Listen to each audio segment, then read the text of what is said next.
Un gusto saludarles nuevamente. Volvemos a nuestro estudio bíblico de la primera carta de Juan y en esta ocasión les traemos los versículos 5, 6, 8 y 10 de la primera carta del apóstol Juan. Hemos estado ya meditando un poco respecto a los primeros 4 versículos y hemos visto 4 grandes verdades allí que necesitamos nosotros comprender para llegar a esta segunda parte. Lo que primeramente ha estado haciendo el apóstol Juan es que presenta bases para que los creyentes entiendan y recuerden cuál es el fundamento de su fe, ¿no? Y algunas de las que veíamos allí como bases o como fundamentos de la fe era de que el verbo de vida es relacional, el verbo de vida es histórico, el verbo de vida es inmutable, el verbo de vida es gozoso y el verbo de vida es transmisible. Son 5 verdades que necesitamos nosotros recordar para poder entrar a este segundo estudio que tenemos de lo que es estos versículos que vamos a ver en esta ocasión. Y bueno, esta sección la vamos a dividir en 2 partes. Ya la vamos a dividir en 2 partes. La primera parte vamos a tocar los versículos 5, 6, 8 y 10. Y la segunda parte vamos a ver los versículos restantes, que son el versículo 7 y el versículo 9. El título de esta lección número 3 es Pruebas de la Salvación. Pruebas de la Salvación. Y vamos a ir pues observando entonces cuáles son los puntos que va a desarrollar el apóstol Juan en esta primera parte. Entremos a nuestro estudio en sí. Revisemos un poco la introducción. Y bueno, hermanos, debido a la creciente circulación de información en el contexto del apóstol Juan, que negaba la divinidad del Señor Jesucristo, el apóstol se ve muy motivado por el Espíritu Santo a contrarrestar y a mostrarse como un pastor muy amoroso para sus lectores. El amor que el apóstol Juan expresa a sus lectores en esta primera parte es a través del conocimiento doctrinal de la palabra del Señor. Y es muy probable, hermanos, de que muchos cristianos hayan estado abandonando la fe cristiana debido a todo lo que estaba aconteciendo en ese entonces, el surgimiento de los falsos maestros, la filosofía gnóstica, y bueno, todo esto estaba desviando, confundiendo y también de alguna forma alertando a algunos cristianos en ese entonces. El pastor fiel, que es el apóstol Juan, da a su iglesia pruebas, por las cuales ellos pueden distinguir a los verdaderos cristianos de los falsos cristianos, ¿ya? Aquel que es un pastor fiel va a dar a su iglesia pruebas por las cuales ellos pueden distinguir a los verdaderos cristianos de los falsos. El trigo debe diferenciarse de la cizaña, las ovejas deben diferenciarse de las cabras. ¿Ya? Esta es la labor de un pastor. Y en estos versículos el apóstol Juan lo que va a hacer es presentar 2 pruebas doctrinales que son cruciales para determinar quién es verdadero en la fe. Y las 2 pruebas se basan en esto, en que los creyentes deben tener una creencia. Deben tener ellos una creencia. ¿Creencia en qué? Creencia en la correcta naturaleza de Dios. Deben tener ellos una correcta creencia en la naturaleza de Dios. Y lo segundo es que deben tener una creencia genuina en la realidad del pecado. Son 2 cosas, hermanos, que son fundamentales para la fe cristiana. Una creencia correcta de la naturaleza de Dios y una creencia genuina de la realidad del pecado. Preste mucha atención a esas 2 palabras, creencia correcta y creencia genuina. ¿Ya? Y en esto vamos a enfocarnos nosotros en esta ocasión. Revisemos los versículos que vamos a estudiar. Dice 1 de Juan, capítulo 1, versículos 5, 6, 8 y 10. Este es el mensaje que hemos oído de él y os anunciamos. Dios es luz y no hay ningunas tinieblas en él. Si decimos que tenemos comunión con él y andamos en tinieblas, mentimos y no practicamos la verdad. Si decimos que no tenemos pecado, nos engañamos a nosotros mismos y la verdad no está en nosotros. Si decimos que no hemos pecado, le hacemos a él mentiroso y su palabra no está en nosotros. Esta es la parte que vamos a estudiar en esta ocasión. Veamos el primer punto de nuestro estudio de esta lección. Habíamos mencionado de que los creyentes, para contrarrestar las enseñanzas y para estar bien firmes en la fe que una vez ellos habían creído, esos creyentes necesitaban tener una creencia correcta en la naturaleza de Dios. ¿Por qué una creencia correcta?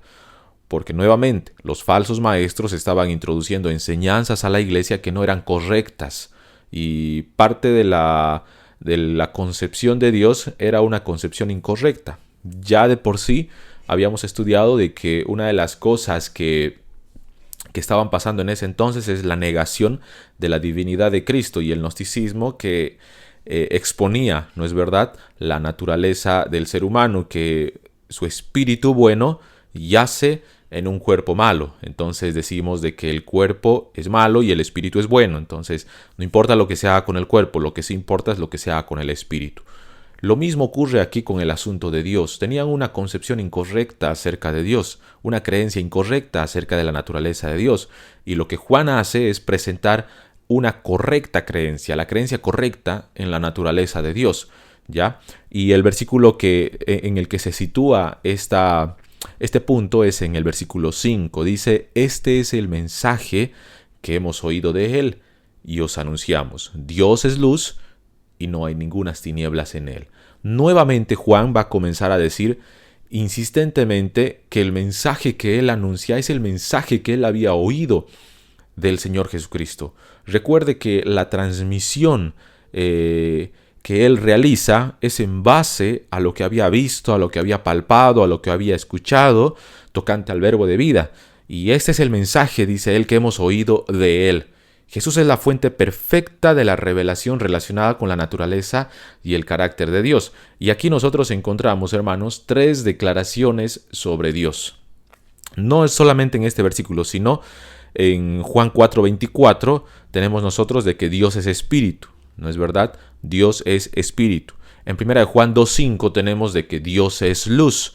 Y en 1 de Juan 4:8 también nosotros encontramos de que Dios es amor. Entonces hay 3 declaraciones sobre Dios. Dios es espíritu, Dios es luz y Dios es amor. Dios es amor. 3 declaraciones que son fundamentales. Dios es espíritu, refleja que Él es inmaterial en forma. Él no tiene una forma. Él es alguien incorpóreo, ¿ya? En segundo lugar, Dios es amor. Significa que las personas de la Trinidad se aman entre sí, y ese amor que ellos tienen entre sí se ve reflejado también a la humanidad. Por eso encontramos Juan 3:16, ¿no es verdad? Porque de tal manera amó Dios al mundo, a la humanidad, que envió a su Hijo, nuestro Señor Jesucristo. Mientras que cuando hablamos nosotros, hermanos, de que Dios es luz, esto se pone un poco complejo porque hay muchas referencias o hay muchas formas en las que podemos tomar en cuenta esta expresión de que Dios es luz. En el recorrido de las Escrituras vemos ejemplos de la importancia de la presencia de la luz. Por ejemplo, cuando nosotros vamos a Éxodo capítulo 13, versículo 21 y 22, dice la Escritura así: y Jehová iba delante de ellos de día en una columna de nube para guiarlos por el camino, y de noche en una columna de fuego para alumbrarles, a fin de que anduviesen de día y de noche. Aquí está la importancia de la luz. Dice de noche en una columna de fuego. Y bueno, naturalmente lo que el fuego hace en medio de la oscuridad es también alumbrar. Entonces es la importancia de la presencia de la luz en el desierto. La luz está siendo ahí como una guía. Está mostrando el camino. Y bueno, también encontramos nosotros en Éxodo capítulo 34, versículo 29 al 35, lo siguiente. Dice: y aconteció que descendió Moisés del monte Sinaí con las 2 tablas del testimonio en su mano, y alrededor del monte no sabía Moisés que la piel de su rostro resplandecía después que hubo hablado con Dios. Y continúa el texto explicando. Pero vemos aquí que con Moisés La luz se evidencia como señal de haber estado en la presencia de Dios.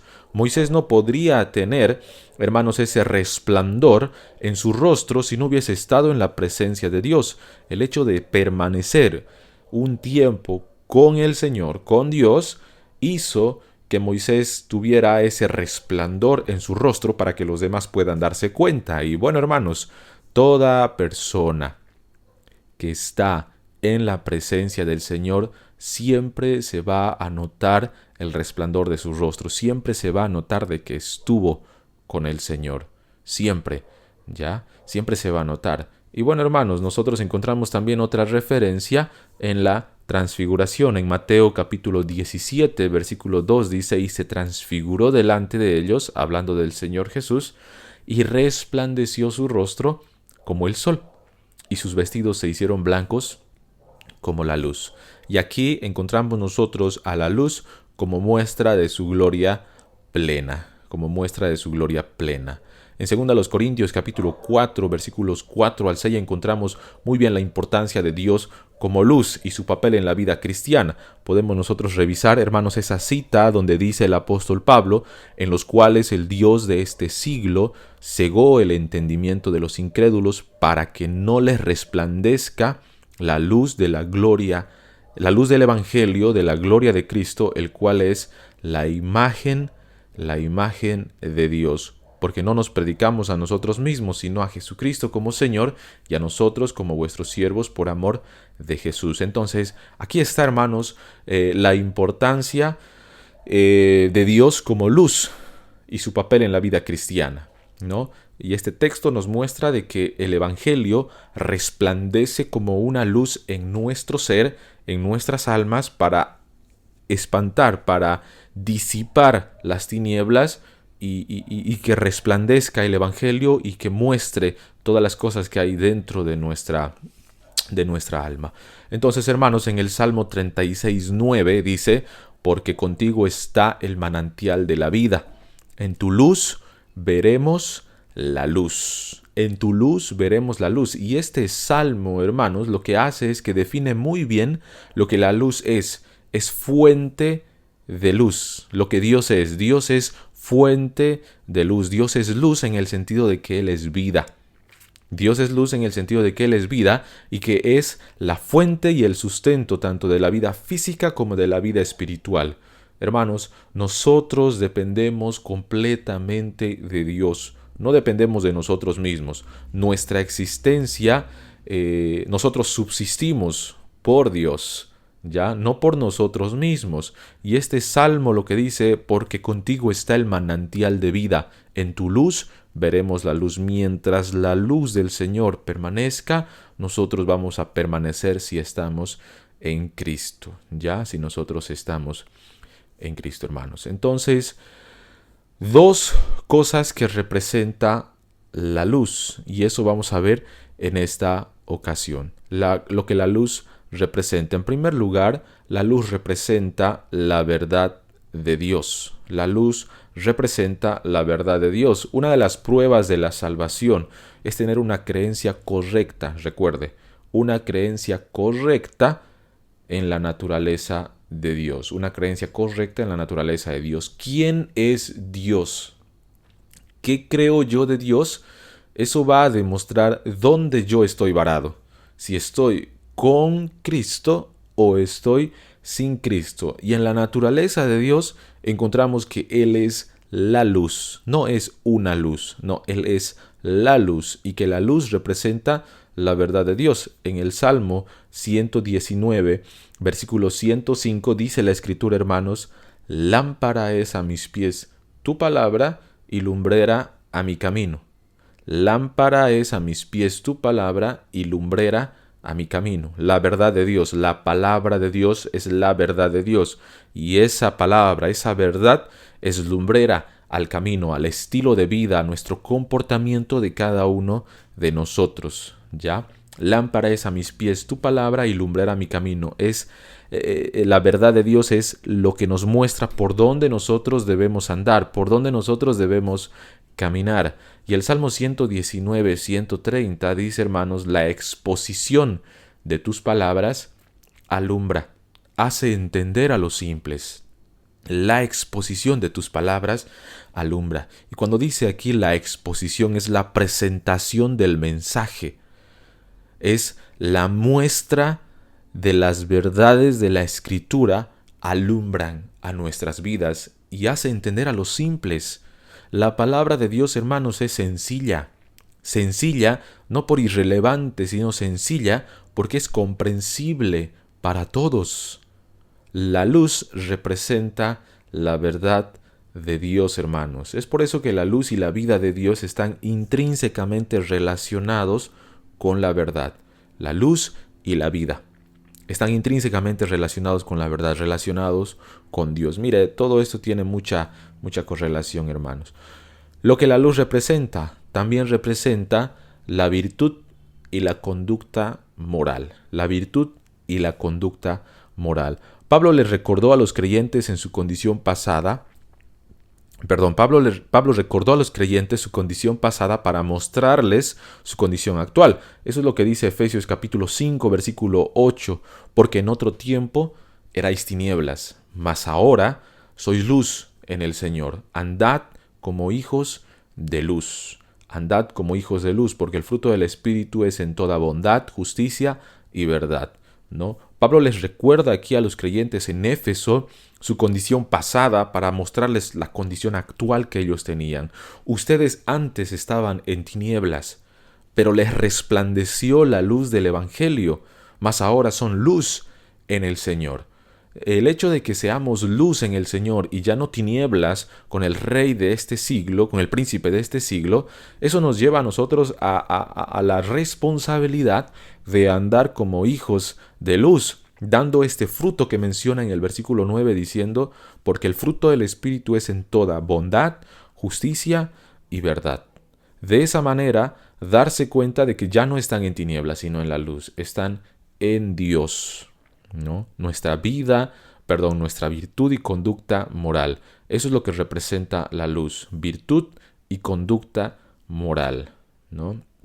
Si alguien profesa tener la luz y morar en ella, lo que debe hacer, hermanos, es mostrarla como evidencia de vida espiritual por su devoción tanto a la verdad como a la justicia. Si alguien profesa tener la luz y morar en ella, mostrará evidencia de vida espiritual por su devoción tanto a la verdad como a la justicia, ¿no? Tanto a la verdad como a la justicia. Y esta descripción de Dios, de que Él es verdad y de que Él es la virtud y la conducta moral, esta descripción de Dios enfatiza, hermanos, sus atributos de pureza moral.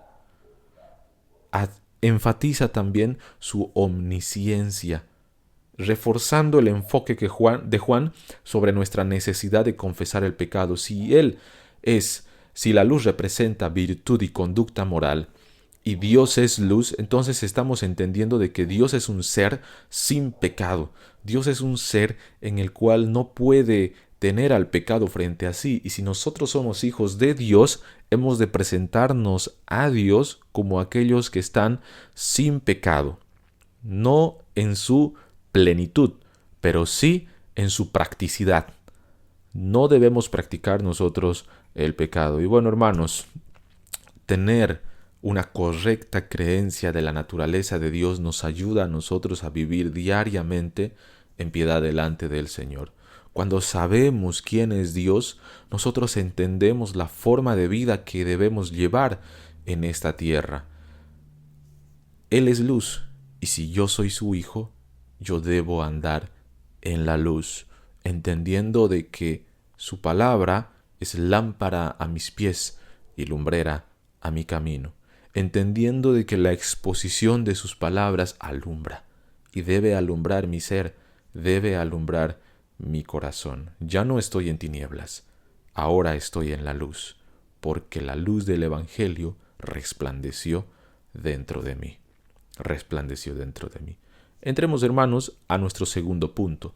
Y es que no solamente una prueba de la salvación es que uno debe tener una creencia correcta de la naturaleza de Dios, de que Él es luz, de que en Él no hay pecado, sino una creencia genuina en la realidad del pecado.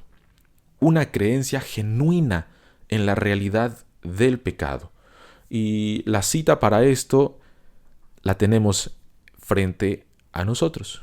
Y hermanos, antes de continuar, quiero invitarles a cada uno de ustedes a que puedan visitar nuestro canal y observar todos los videos que nosotros tenemos allí para el beneficio de sus almas y de sus espíritus también. Usted puede revisar, ya nuestro hermano Iván ha subido lo que es la segunda lección del curso Introducción Básica a la Biblia, y usted va a aprender muchas cosas que son muy importantes en cuanto a lo que la Biblia es. También le invitamos a poder ver las lecciones pasadas a estas para poder estar al día con lo que vamos haciendo.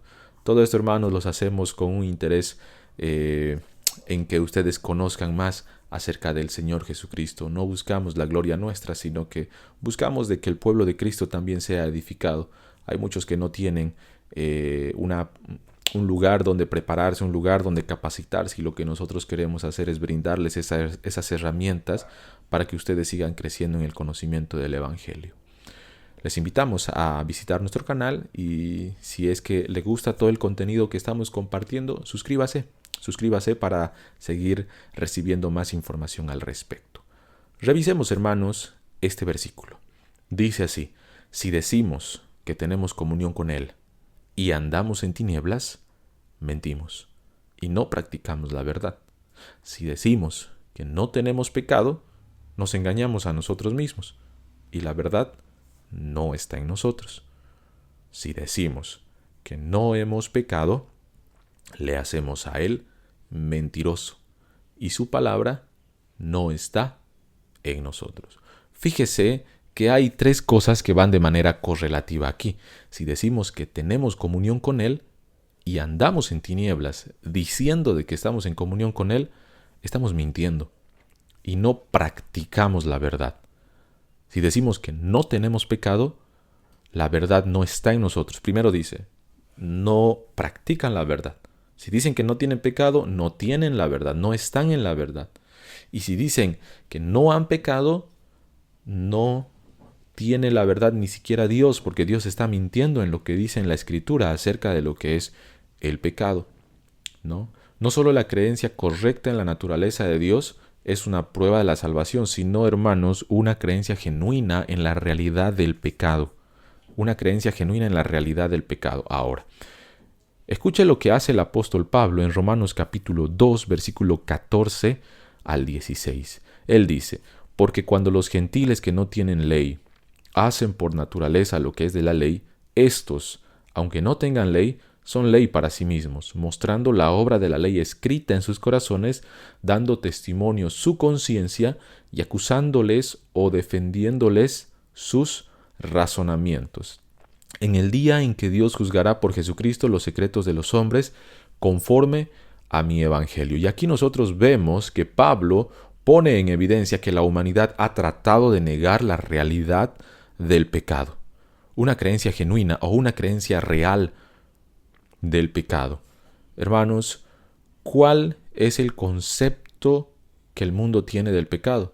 Que no existe, que todo es bueno, que nada es malo. A lo malo llaman bueno y a lo bueno llaman malo.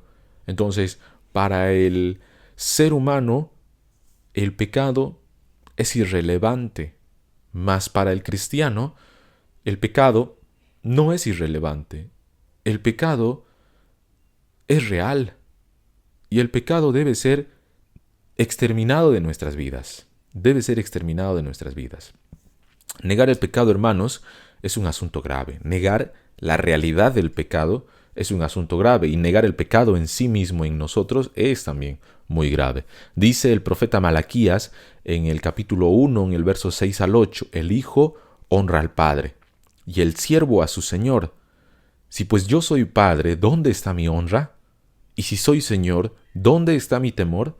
Dice Jehová de los ejércitos a vosotros, oh sacerdotes, que menospreciáis mi nombre y decís: ¿en qué hemos menospreciado tu nombre? En que ofrecéis sobre mi altar pan inmundo. Y dijisteis: ¿en qué te hemos deshonrado? En que pensáis que la mesa de Jehová es despreciable. Y cuando ofrecéis el animal ciego por el sacrificio, ¿no es malo? Asimismo, cuando ofrecéis el cojo o el enfermo, ¿no es malo? Preséntalo, pues, a tu príncipe. ¿Acaso se agradará de ti o le serás acepto? Dice Jehová de los ejércitos. Las fallas y los pecados, nosotros como seres humanos, en nuestra naturaleza caída, creemos de que no afecta a Dios, no le importa a Dios. Y esto es lo que Malaquías nos presenta a nosotros. Dice ahí, ¿no es verdad? Y cuando ofrecéis el animal ciego para el sacrificio, ¿no es malo? Le damos lo peor a Dios. Le damos lo que nos sobra a Dios. Y esa es nuestra naturaleza. El pecado está en nosotros. En el capítulo 2 de Malaquías, en el verso 1 al 4, dice: Ahora pues, oh sacerdotes, para vosotros es este mandamiento: si no oyereis y si no decidís de corazón dar gloria a mi nombre, ha dicho Jehová de los ejércitos, enviaré maldición sobre vosotros y maldeciré vuestras bendiciones. Y aún las he maldecido porque no os habéis decidido de corazón. He aquí yo os dañaré la sementera y os echaré al rostro el estiércol de vuestros animales sacrificados, y seréis arrojados juntamente con él. Y sabréis que yo os envié este mandamiento, para que fuese mi pacto con Leví, ha dicho Jehová de los ejércitos. Mira, las consecuencias de hacer tales cosas es que, hermanos, mientras permanecemos en el pecado, Dios tarde o temprano lo revela. Tarde o temprano, hermanos, y es una realidad muy grande para todos. Es una realidad muy grande para todos. No todos tienen una creencia genuina en la realidad del pecado. Habían grupos en el tiempo del apóstol Juan que negaban la realidad del pecado y aducían toda clase de mal al cuerpo. Toda clase de mal al cuerpo. Decían que el cuerpo es el culpable de todo lo malo que nosotros hacemos. Y esto llevó a serias distorsiones, no solamente para aquellos que profesaban esto, sino para aquellos que estaban dentro de la iglesia, de las iglesias a las cuales escribe el apóstol Juan. Realzan que la realidad espiritual era lo único que importaba. No importa lo que hagamos con el cuerpo, lo que importa es lo que sentimos, lo que importa es lo que hay dentro de nosotros. Eso es lo que importa, ¿no? En el mes que pasó, el mes del orgullo, ya vemos nosotros lo que se presenta aquí. Dicen Dios, Dios, pero más allá de eso se olvidan del pecado. Dicen, ¿en qué hemos pecado?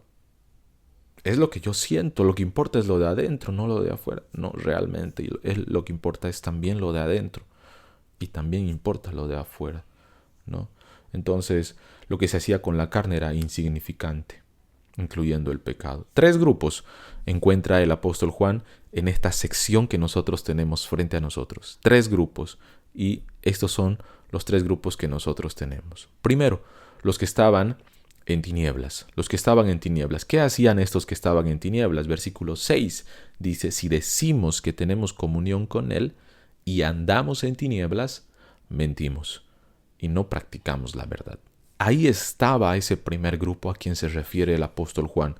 Si hay personas que dicen que tienen comunión con Él, pero andan en tinieblas. Miran con frialdad su pecado como si no fuera una realidad para ellos. No importa si cometo ese pecado. No importa lo que ocurra. Y este grupo de personas afirma tener comunión con Dios. Yo estoy bien con Dios. Mi pecado no importa, porque al final lo que importa es el corazón. En la vida se demuestra todo lo contrario. Este grupo creía que la comunión se basaba solo en el conocimiento. No es el conocimiento lo que determina el nivel de espiritualidad que yo tengo delante del Señor, sino el amor por Dios, el amor por cumplir, por sujetarse, por someterse a los preceptos de Dios y no a lo que nosotros creemos. No en la vida práctica, sí en la vida práctica del conocimiento de Dios. Y la verdadera salvación, hermanos, no se manifiesta en una simple profesión, en un simple yo he orado a Dios y Dios me ha salvado. No, el hecho de que tú hayas orado no significa de que realmente seas salvo. De que hayas hecho una oración de salvación no significa realmente que hayas sido salvo, sino el fruto después de esa profesión es lo que va a evidenciar si tú realmente eres cristiano o si no eres cristiano. El fruto, ¿no? Una evidencia de vida práctica de los preceptos bíblicos, ¿ya? El segundo grupo que encontramos nosotros es los que estaban engañados o los engañados. En el versículo 8 dice el apóstol Juan: si decimos que no tenemos pecado, nos engañamos a nosotros mismos y la verdad no está en nosotros. Y hermanos, este segundo grupo es mucho peor que el primero. El primero al menos entiende y sabe que está en pecado, pero dice: no importa. Pero este segundo grupo dice: no tengo pecado. Es mucho peor que el primero. Es mucho peor que el primero. ¿Por qué? Porque niega la presencia del pecado en su vida. Y ellos se catalogan por sí mismos como aquellos que están en un plano espiritual superior a todos, en un plano espiritual superior a los demás. Ignoran lo que el apóstol Pablo dijo en Romanos 3:10 en adelante: no hay justo ni aun uno, no hay quien entienda, no hay quien busque a Dios, todos se desviaron, a una se hicieron inútiles. Niegan la presencia del pecado en sus vidas. Y hermanos, cuando uno es más espiritual, eso nunca lo lleva a uno al orgullo, sino a la humildad de saber que tenemos la capacidad de caer, tenemos la capacidad de pecar. No podemos nosotros juzgar los pecados de los demás diciendo que él es un tal, que es un cual. No, sino que en amor nosotros tratar de levantar a esas personas en humildad, entendiendo de que nosotros también podemos fallar, que nosotros también podemos equivocarnos. Y es lo que dice Gálatas 6, ¿no? Que nosotros debemos restaurar a nuestros hermanos con amor, con mansedumbre, sabiendo de que nosotros también podemos caer, que nosotros también podemos pecar. Y no hay nadie ahora en esta tierra de que no tenga pecado, sino que Jesucristo fue el único ser, Jesucristo fue el único ser humano que nunca tuvo pecado en sí, a pesar de que las tentaciones estuvieron allí presentes para él. Nunca. Hebreos 4:15 dice: porque no tenemos un sumo sacerdote que no pueda compadecerse de nuestras debilidades, sino uno que fue tentado en todo según nuestra semejanza, pero sin pecado. Jesucristo es el único que no cometió pecado. Todos los que hacen una declaración así, tan descabellada, de que no tienen pecado, se engañan a sí mismos y la verdad no está en ellos. Y si la verdad no está en ellos, Dios no está con ellos. Dios no está con ellos. Solo cuando los creyentes sean glorificados en el cielo, su proceso de santificación se habrá completado, y entonces, hermanos, recién en la presencia del Señor, entonces vamos a estar nosotros sin pecado. El tercer grupo es este: difaman a Dios, niegan que han pecado, es decir, como si no tuviesen la capacidad de pecar. Esto es aventurarse peor aún, ¿no? No solamente se engañan a sí mismos, sino que dicen: no, yo no tengo ni siquiera la capacidad de pecar. Qué fuerte es esto, hermanos, qué fuerte. Y esto es terrible. Niegan dos verdades: uno, la enseñanza bíblica de que todos hemos pecado, y dos, niegan la necesidad de un Salvador, ¿no? ¿Qué necesidad tendrían ellos de un Salvador si nunca han cometido pecado? Si nunca han cometido pecado. Se encuentran perdidos y no es hasta que el Espíritu Santo ponga claridad en sus mentes que ellos comprenderán esta verdad fundamental. Hermanos, la negación de la realidad del pecado es muy terrible debido a las consecuencias que esto puede ocasionar con el estado de nuestras almas. Estamos perdidos. Y si estamos en esta condición de estos tres grupos, es hasta que el Espíritu ponga claridad en nuestras mentes que nosotros recién vamos a abrir los ojos y ver lo duro de todo esto. Entramos a nuestra parte final de nuestro estudio, viendo lo que son aplicaciones de lo que ha presentado el apóstol Pablo aquí. Y tenemos la primera. El llamado de Juan para cada uno de nosotros en esta sección es la siguiente, hermanos: evalúa tu fe. Evalúa tu fe. Primero, debes creer en la naturaleza de luz de Dios, pues es su luz la que te liberta y es en su luz que debes andar, ¿no? Santifícalos en tu verdad, tu palabra es verdad. Y recuerda el Salmo, ¿no? Lámpara es a mis pies tu palabra y lumbrera a mi camino. Deja que la luz del Evangelio te guíe en tu andar diario. Deja que tus hermanos en Cristo te corrijan con la verdad del Evangelio. No te creas incapaz de pecar, sino déjate corregir. Y en segundo lugar, también debes creer que la práctica del pecado es sinónimo de lejanía de Dios. Que decir que no tienes pecado es terriblemente serio debido a que te pones en un plano que nunca nadie estuvo sino solamente Cristo. Y debes entender que tienes la capacidad de pecar y que siempre pecas. Pecamos todos, hermanos, todos los días. La realidad nuestra debe ser que Dios es luz y que el pecado existe. Y debemos reconocer su presencia y arrepentirnos, porque en la luz no hay tinieblas. Ha sido un gusto estudiar esta sección contigo en esta ocasión y te invitamos a que puedas suscribirte nuevamente a nuestro canal para poder estudiar más la palabra del Señor y que juntos podamos seguir creciendo en el conocimiento del Señor. Me despido, mi nombre es Eric Espíndola y nos vemos el próximo miércoles. Bendiciones.